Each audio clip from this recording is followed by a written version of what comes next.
মাঝ আকাশে ছুটে চলছে সৌদি এয়ারলাইন্সের একটি বিমান। মাটি থেকে তখন সেটি উঠছিল প্রায় 40,000 ফিট উঁচুতে। তবে আল্লাহর ডাকে একদল মুসল্লি চলন্ত বিমানেই নামাজের জন্য দাঁড়িয়ে গেছেন। এটি বিশ্বের সবথেকে ছোট ব্যয়বহুল নামাজের স্থান, যেখানে একসাথে নামাজ পড়তে পারেন 7 থেকে 8 জন মুসল্লি। সৌদি বিমান সংস্থা তাদের বিমানে কিছু সংখ্যক আসন সরিয়ে মুসল্লিদের জন্য এই সুব্যবস্থা তৈরি করেছে।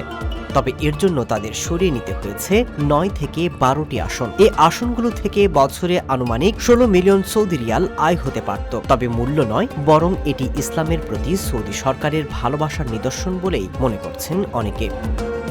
অবকাঠামোগত দিক দিয়ে বিশ্বের সবচেয়ে ব্যয়বহুল এবং মূল্যবান নামাজের স্থান সৌদি আরবের মক্কায় অবস্থিত মসজিদুল হারাম বা পবিত্র কাবা শরীফ, যার নির্মাণ ব্যয় প্রায় $100 বিলিয়ন। তবে স্থান এবং আকারের দিক দিয়ে সৌদি এয়ারলাইন্সের এই স্থানটির গুরুত্ব কম নয়। শুধু মূল্য নয়, বরং এমন ব্যবস্থা বিশ্বে অনন্য নজির স্থাপন করেছে। বিশ্বের বিভিন্ন দেশের বিমানে যখন বিনোদনের জন্য নানা আয়োজন করছে, তখন আয় নয়, বরং ইসলাম ধর্মকে এগিয়ে নিতে বিনিয়োগেও এগিয়ে থাকতে চান সৌদি যুবরাজ মোহাম্মদ বিন সালমান।